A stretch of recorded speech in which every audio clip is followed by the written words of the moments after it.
I know a lot of you guys don't know Mark Snee that was leading worship for us this morning. But he helps out with our high school ministry and has been doing such an amazing job with the high schoolers. But more than that, I've just really gotten to know his life. And I was thinking about it even as we were worshiping. Mark is, to me, he's honestly one of the godliest men I know. And even at his age, the things that he understands, it's pretty incredible. And he's one of the students at the college, at Eternity Bible College, and I look at his life and I think, man, I wish I knew and understood what he understands at his age. It's like, man, I wish I had my head on straight at that age and his understanding. And I say that about a lot of the students in the college right now. God's doing something pretty amazing with some of these younger guys and younger gals who have an understanding of God, and they're understanding things about God that I just figured out a couple of years ago. And I'm going, they totally get that right now. And it gets me so fired up because I think, what in the world is God going to do through guys like this? I hope that when you see different people come on the stage, or it's maybe some younger guys, younger girls up here, that you pray for them, because I just think the future is so bright here with the group of students that's coming out of the college. I think, Lord, if they understand this stuff now already and are already gifted in this and that, what are they going to be like 5 years or when they're my age? What are they going to be like? And I hope that you pray for these students because I just think that we're in the midst of something so huge right now where God is going to do something so big in these guys' lives. And speaking of the college, remember 2 weeks ago, I talked about how we're looking for accreditation now, and thank you for your support. I told you we're having that banquet, for those of you who'd want to help out in being donors for the college, and we had a great response. We had 2 people sign up. So thank you for that couple, wherever you are. It's going to be more of a double date now. It's going to be my wife and I and you, and so it's no longer a banquet, but thanks for all your support, you guys. Really touches me. There are tickets still available, okay, for Friday night, believe it or not, and they're free now. And maybe you missed the display. It's the one that covers that whole back wall when you leave, and you can get tickets there for this Friday night. And would appreciate your support. But honestly though, I think about some of the people that are coming out of this church right now. Like last week, Johnny preached. That was his first time ever preaching. And I was listening to the sermon yesterday, and I'm going, no way. I think about the first time I preached. You wouldn't have wanted to hear it.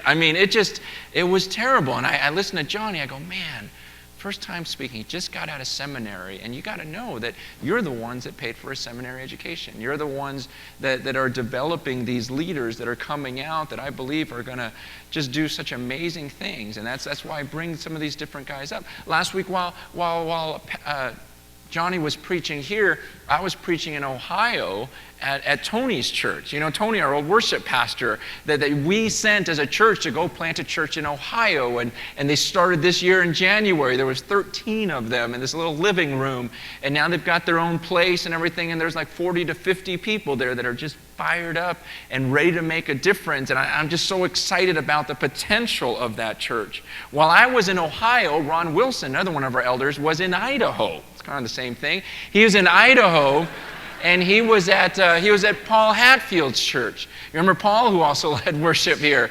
And Paul went to Idaho, to Boise, to start his own church out there. And it's been a couple of years now, and he's got, a couple hundred people showing up in this theater, and they're just fired up, and things are happening there. I talked to Gordy last week, because we've got our church plant in Moore Park, and things are cranking over there. He just says, man, the body is just so tight and so healthy and so good, and they just have so much potential for the future again. And all these churches that are going on, Frank has talked to you, this morning about everything that's going on in the prisons and the things that are taking place where people are preaching in the prisons. We have another church plant that I'm going to tell you about in about a month. But in the fall, we're going to start another church in the Santa Monica Westwood area.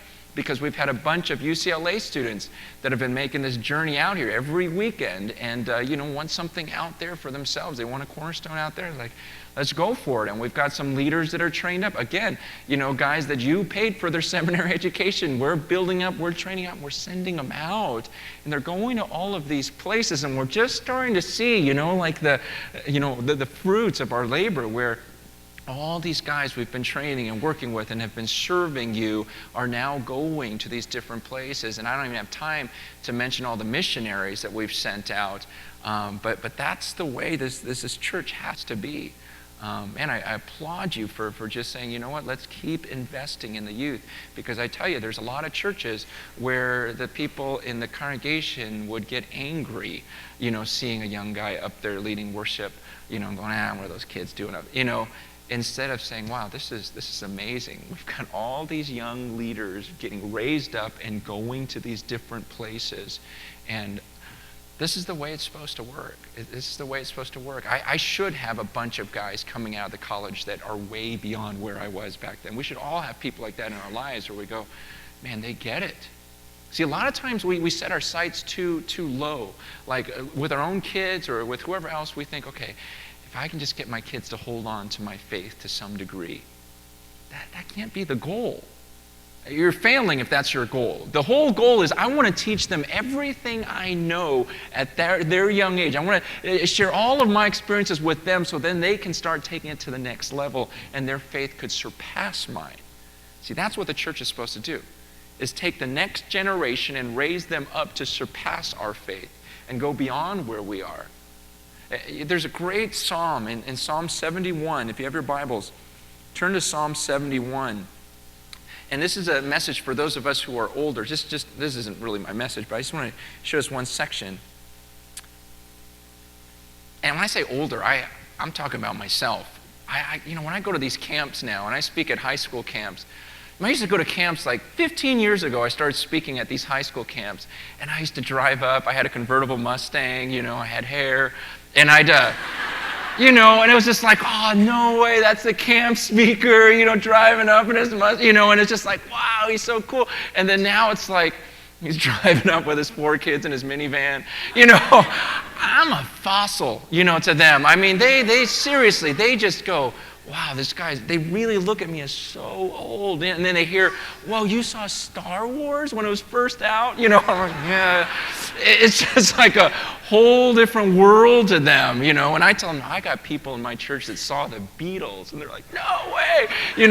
It's just, you have no clue how old people look at you and they think of you as so old. And so this passage is to all of us who are my age and older. Psalm 71, verse 17. I love this. Look what the psalmist says. He says, since my youth, O God, you've taught me. And to this day I declare your marvelous deeds. Even when I am old and gray, do not forsake me, O God, till I declare your power to the next generation, your might to all who are to come. I love that. He says, God, you've been so faithful to me. But he goes, I'm just asking you one thing. He goes, when I'm old and gray, don't forsake me. Don't get rid of this power, the strength I have until I can declare your power to the next generation. Okay, to my grandkids, I'm not happy here. Would you do this one thing for me, God? When I'm old and gray, don't forsake me. Make it so that I can just keep declaring your power even to the next generation. That was his prayer. See, that's not the prayer of the elderly lately. The prayer of the elderly, Lord, when I'm old and gray, make sure I have enough, make sure I'm able to kind of travel the world, play golf, and die peacefully. That's really the prayer. And the psalmist is saying, that's not the life I want to live.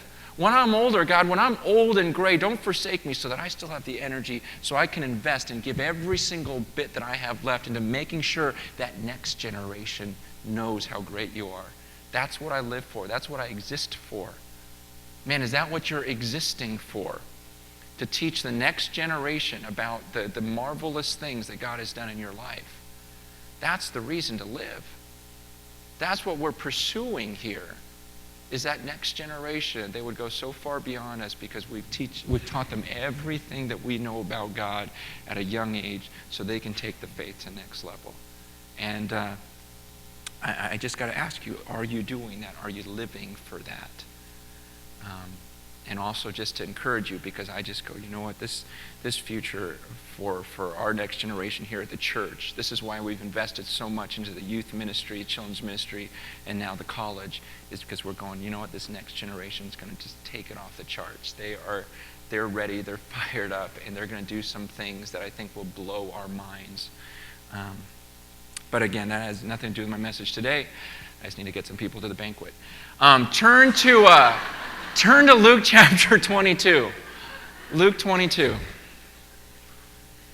Luke 22. I am so excited about this passage today.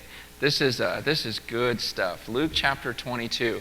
And the reason why I love this, and I've been excited to preach this, is because it's so simple, so basic. And I think this is what the church needs. The church in America today needs the basic truths. We need we don't need a lot of the deeper, detailed truths. We need a deep, deep commitment to the simple truths. I'm so convinced of that Jesus' teachings were not to be so confusing. He was here to simplify everything and say, you know what, I can sum up the whole Bible in a couple of commands. It's just a matter of us really being deeply committed to those things. And that's what we find here. Luke chapter 22. Remember, this is during the Lord's Supper. Remember, we just studied that a couple weeks ago, and I hope that you take of it in a sacred way today. But remember, Jesus has this intimate dinner on the last day of his last night on earth with his disciples. And then at the end of the dinner, remember, he says, and someone at this table is going to betray me. And all the disciples start trying to figure out, who is it? Who could that be? Well, right after that discussion, it says in verse 24, he says, also a dispute arose among them as to which of them was considered to be the greatest. Isn't that weird? So they're sitting down and they're going, gosh, I wonder who's betraying Jesus. Is it? I wonder if it's that guy, that guy. You know, there's just like a dozen of them. And then suddenly they go, I wonder who's the greatest. I bet you I am. I mean, this is seriously what's going on because there's a dispute going on. They're fighting about who is the greatest. This is the last night with their Savior. This is the last night with Jesus, and they're sitting there discussing, I wonder when his kingdom comes, who's really going to sit on his right hand? Who's really, of us, who's the greatest? And they're arguing about who's greater. And so Jesus stops that in verse 25, and Jesus says to him, he says, you know, the kings of the Gentiles lord it over them. And those who exercise authority over them call themselves benefactors. But you are not to be like that. Instead, the greatest among you should be like the youngest, and the one who rules like the one who serves. Okay, Jesus, when these guys are arguing about, okay, who's most significant? I mean, if you look around the room, and there's some successful people in this room. I mean, if we just sat down and I said to you, okay, who's the most important person in this room? You know, and you know, we all have different gauges of, well, it's because of this. This makes this person more significant, or this makes that person more significant. You know, Jesus just kind of blows that all out of the water. He says, you know, you guys are arguing about stuff that people in the world argue about. He goes, you know the emperors, at that time the Roman emperors? He goes, you know the kings of the Gentiles, the unbelievers out there? That's what they do. They try to figure out, man, who's most powerful? Who's ruling over more people? Who's the greatest? Who's got the greatest amount of authority? But Jesus says, and those leaders, they call themselves benefactors. The word benefactor means doers of good. You know, these leaders just feel like, I'm on top of the world. I'm it. I'm good because I'm lording it over these people. And he says, that's the way the world is. And he just makes a very simple phrase. He says, but you are not to be like that. Real simple. You know, when you walk out these doors, it's all about who's in charge, who's got the authority, who's leading how many people, who's got so many people under him. But the Bible says, you guys right now, in here, you're not to be like that. I love that phrase. Jesus just says, but you're not to be like that. Remember a long time ago, there was a TV show that first came out. It was called the lifestyles of the rich and famous. Do you guys remember that? That was a long time ago. So if you remember that, you're dating yourself. It's Robin Leach, remember that? And he would go around to all the richest people in the world and show them their homes. And remember, the whole point was everyone in the world was looking at the show and going, wow, look at all they have. Look at all their servants. See, he's got his own guy to cook for him. That person has their own driver and limo. That person, and everyone would start envying and going, wow, look at that, look at that, look at that. You know, that show is actually still airing, but now it's called Cribs. And some of you guys know what I'm talking about. You know, it's the same thing. You know, it's on MTV. Now it's all these, different rock stars going, hey, check out my crib. And they're just going over here. And they're just taking you around their house. And he's going, here's my butler. Here's my chef. Here's my pilot. Here's my, just going on and saying, look at all the stuff I got. So all the next generation go, oh, man, if I could have all of that. If I could have all those people working for me, my own person, picking out my wardrobe, another person cooking for me, another person doing my hair, another person getting the car warm, and just all of this stuff. See, the whole world looks up to that, and Jesus says, but you're not supposed to be like that. He goes, not you. Not you. You're not about lording it over these people and having all these people serving you. He says to them, he goes, you're not to be like that. Instead, the greatest should be like the youngest. You see, in their culture, which I think is the right thing to do, in their culture, the youngest would do the menial tasks, and they would have respect for the elderly. And he says, but really, even those who are elderly and have the high positions, what you should do is you should be like one who serves. He doesn't say there's nothing wrong with running your own company. There's nothing wrong with having a bunch of people under you. I mean, that's a good thing. If God has gifted you in that way, man, then just explode. Have a huge, huge business. He goes, but as the leader, as the ruler of that, act like one who serves. Your mentality, your attitude should still be as one of a servant. In fact, Jesus says, he says, who's greater? Verse 27. Who's greater? The one who's at the table or the one who serves? Is it not the one who is at the table? But I'm among you as one who serves. He just asks a rhetorical question. He goes, okay, in this situation, who's greater? The person sitting at the table or the person that's running around serving him? He goes, obviously, the one sitting at the table, right? That's the greater one. He goes, but look at me. He goes, what am I doing? He goes, I'm serving. Here I am, the head of the table, the ruler of the universe, and I'm serving. So what does that tell you? If I'm truly your example, what ought you to do? You see, and again, I talk about the basic truths. I mean, Jesus is teaching his disciples, you're supposed to be like me. Do you know that's what a Christian is? Someone who lives like Christ. And I don't know if you remember, but years ago I was telling you about Dan Smith, one of the guys in our church, and how he told me about this day he spent down in Tijuana with this pastor from San Diego named Von Truxler. And Von, what he does is he does all his ministry in the dumps in Tijuana. And Dan was telling me about this day that he spent with Von. He says, it's really weird. You go down there with this guy. And he goes, man, when I was walking around the dumps there in Tijuana and walking with Von, all these kids that are just dirty, runny nosed with nothing, just running up and hugging him. Just hugging Von, and Von had food for them, he had clothes for them, and every village, or little dump area that they walked by, these people would just flock to him, and he just kept giving, and serving. And the thing and honestly, I believe this was a turning point in my life when Dan told me the story, because what Dan said to me, he goes, Francis, it was weird. He goes, the day I spent with Von was the closest thing I've ever experienced to walking with Jesus. He says, I felt like I was walking with Jesus. I kept thinking to myself, if Jesus was walking on the earth, that's what he would be like. And he says, it was eerie. He goes, if I was walking with Jesus, that's what he would be doing. And he goes, I've never had an experience like that. That's the closest thing I've experienced on this earth to walking with Jesus. And that was so powerful to me because I thought to myself, would anyone say that about me? Would anyone say, gosh, walking with Francis that day was like, it was weird. It was like walking with Jesus. Everywhere we went, he just kept serving. He just kept giving. He couldn't give enough to the people. And I thought, no one would say that about me. And I realized that my idea of success was pretty warped as a Christian.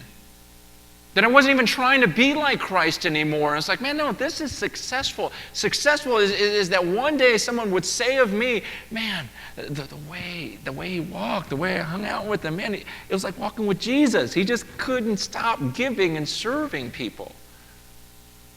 And I'm asking you, is that still the goal of your life?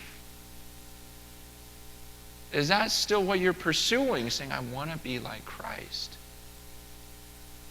Or are you pursuing some sort of position or authority? You got this insecurity of wanting to be something. You know what Jesus says to them after that? It's really interesting because he says in verse 28, he says to his disciples, he says, listen, you are those who have stood by me in my trials.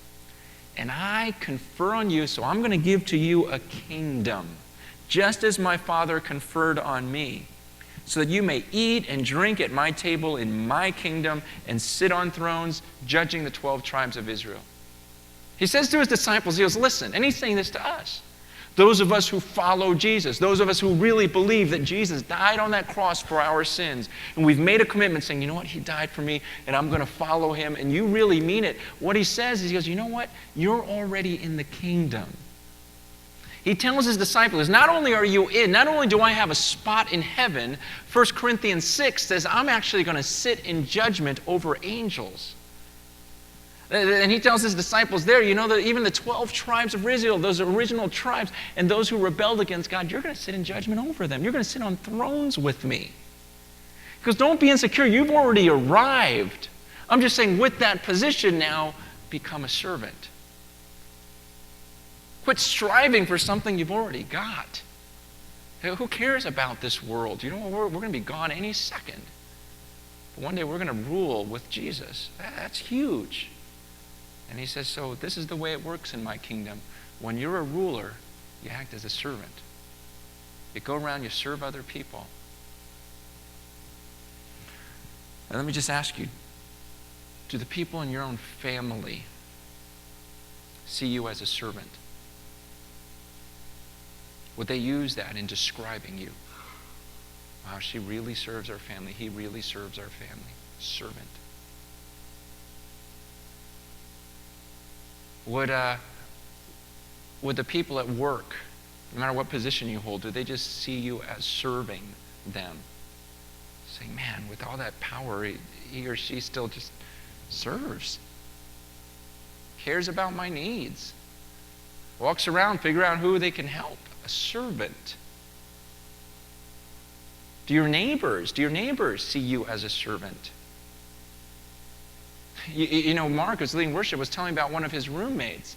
One of his roommates, he says, he was very convicted by this whole idea of servanthood. He goes, because, one of my roommates, you know what he does? He went around to a bunch of our neighbors and asked if he could mow their lawns for free, and that's what he does. He mows lawns in our neighborhood for free. And it's terrible. My first thought was, I wish he lived closer to me. But the whole thought, but isn't that weird how our minds can kind of go to that? It's like, wow, I am so evil. Instead of just going, what an awesome example. What an amazing example to say, I want to serve God. I really want to be a picture of Jesus. And he would go around figure out how to serve. That's convicting. That's why I'm telling you, I'm so excited about this next generation coming up that we're building into. It's like servanthood. The thought of servanthood. Are you known as a servant? So many marriages are falling apart because we rebel against this. We totally rebel against this attitude of servanthood. It's not about, who can serve who. It's about, you know what, you should be doing that. You should be doing that. You should be doing that. No. That's your responsibility. That's your responsibility. I remember one of our first worship pastors, Jim Altizer.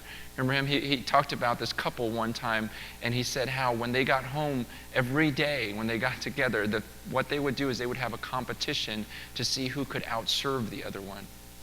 And they would fight about who could serve the other person more. That's what we all do, right? You know, I just thought, wow, that's so powerful. So powerful that they both just said, no, I want to be like Christ.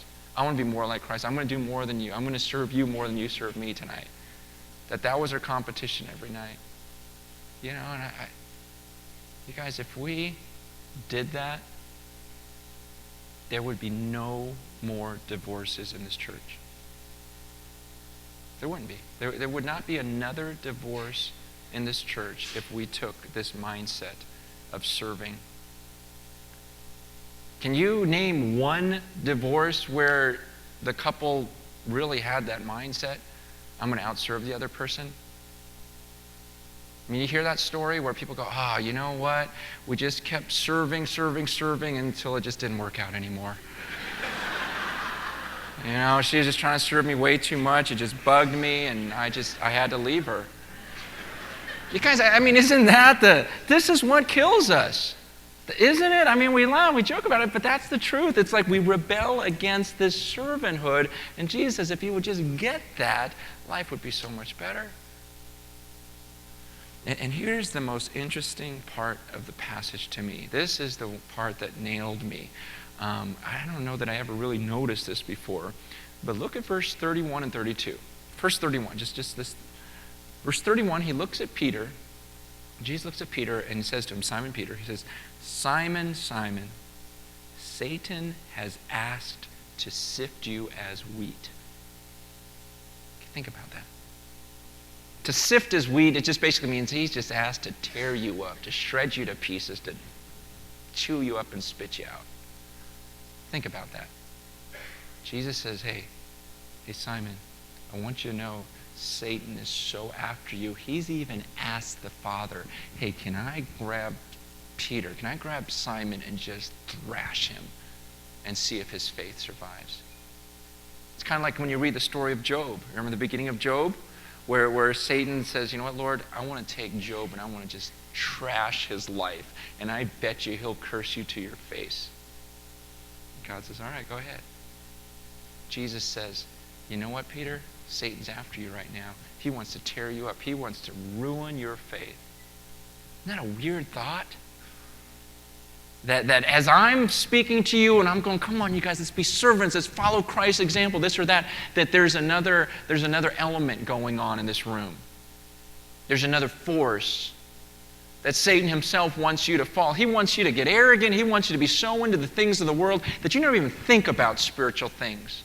So that you're on your deathbed and you're going, what did I do with my life? I got all this stuff I'm leaving behind. I never even thought about where I'm going now. That's what he wants of you. He's going to do everything. Some of you that are walking with God, he wants you to fall. He wants you to ditch your faith. I mean, wouldn't Satan love it if I had an affair this week? Wouldn't he just love that? Or I did something just illegal or what? I mean, wouldn't he just love that? Just to tear me up. And wouldn't he just love to do that to your family? Wouldn't he just love another family to fall apart in this church? So just like, oh yeah, another cornerstone divorce. Wouldn't he just love that? For some of you that just gave your lives to the Lord, for you to just go back into all your old ways, get back to the drugs, get back to the partying, get back to the impurity, this and that, go back to your internet porn, all that junk. He just wants you back there. He's doing everything he can to get you to fall. But listen to what Jesus says. You gotta catch this. This is huge to me. He says, look what he says. Simon, Simon, Satan has asked to sift you as wheat, but I've prayed for you, Simon, that your faith may not fail. And when you've turned back, strengthen your brothers. That really hit me. Jesus. Think about who's saying this. Okay, think. Jesus Christ, Son of God, sitting at this table, looks at Simon and says, Satan's after you. He wants you to walk away. But don't worry. I've been praying for you. Jesus says, I've prayed for you. I mean, wouldn't you expect Jesus to say something different than that? Like, Satan's after you, but don't worry. Here, I've got some advice for you. I wrote down a few steps on how to resist him. I've got a counselor I want you to start seeing. I've got this, I've got that. He's got all these different things that we put our trust in, and none of those things are bad. I'm just saying that, do we really believe in prayer? That Jesus himself says, here's the solution though, don't worry, because I've been praying for you. That hit me so hard this week. You know what it caused me to do? It caused me to just kind of put my notes aside and say, okay, forget about crafting the sermon. The best thing I can do is to pray for you. And I spent the rest of the week forgetting about how to craft this message because, my words aren't going to do a whole lot. The power is in prayer. Jesus even said that. It's a spiritual war. And for us to use our words, our knowledge, our wisdom, our counseling efforts, or this or that, you know what? It's like shooting bullets at a ghost. You're fighting a spiritual war with physical weapons. And again, those things are fine. The Bible even talks about them. But the real power is in prayer. To where Jesus tells Peter, Satan's going to thrash you, but I prayed for you. And so you're going to come back. You're going to come back. Because I've been praying for you. And I'm going to confess this to you. I haven't taken this calling seriously. To really pray for you and believe that's the best thing I could do for you. And just this week, again, just renewed my passion for that and saying, you know what? The best thing I can do is spend this time praying. And so I did. I mean, Friday morning, I was up at like 3:30 in the morning. Just said, Lord, bring people's faces to mind, in the church. I'm just going to pray that their faith wouldn't fail. And then just seeing just throughout the services, people I prayed for this week. Because Satan's after you. Rob, Kim, totally prayed for you guys. Totally prayed for like 5 times this week. I don't know why God kept bringing you guys up. Are you guys fighting? Okay. But I just, I don't know, you don't have to say here. We'll talk later. But, just the whole thought. I seriously, and for you too, Madison, I did. Because I thought, you know what? Everyone expects you, you Madison, you're at that age where it's like, okay, mom and dad, they're close to the Lord. I'm going to do that. But you're at the age where it's like, man, this faith is your own now. It's all or nothing. It's about you. It's not about them anymore. It's about, do you really believe in Jesus? Are you going to follow him? And so I prayed for you. Because Satan would love to see you, just go in the wrong direction. And then you guys will be miserable because of your daughter going, the wrong, and just everything fall apart. And it's like, Lord, I know Satan would love this family to fall apart. Don't let him. And I just begged for your family that you guys would keep serving God and keep worshiping him. I did, just over and over, just saying, protect them. I prayed for you guys, Jessica, memo. I prayed for you guys this week and just thought, you know what? Just with your faith and everything else and the fire and the passion, I go, I know Satan's after you. He'd love for you guys just to ditch everything and throw it away. And I was like just begging, saying, God, don't let that happen with them. Make them strong. Make their faith just keep growing further and further and further.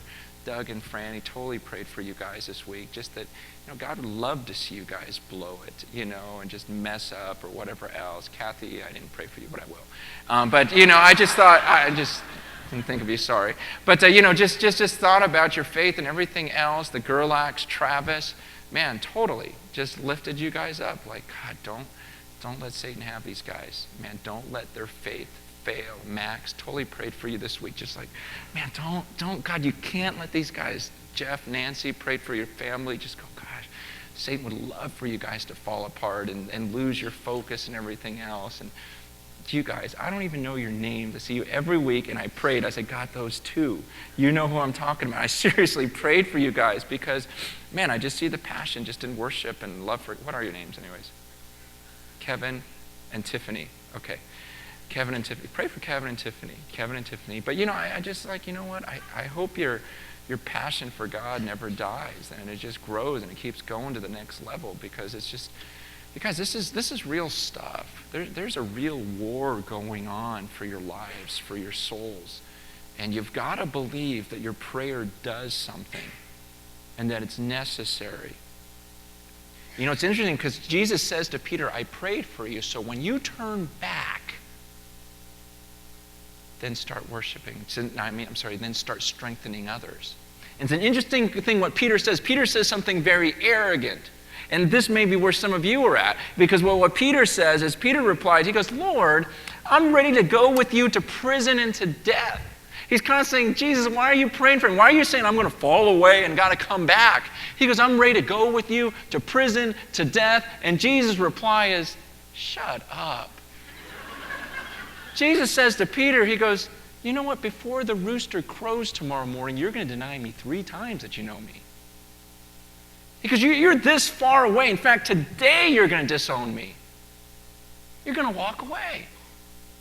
And that's why I prayed for you. You guys, don't get so arrogant as to say, well, you don't need to pray for me. Things are good. I don't need people praying for me. You guys, don't ever, please don't ever look on this platform and see me on there and say, well, you know what, he's cool, he's solid.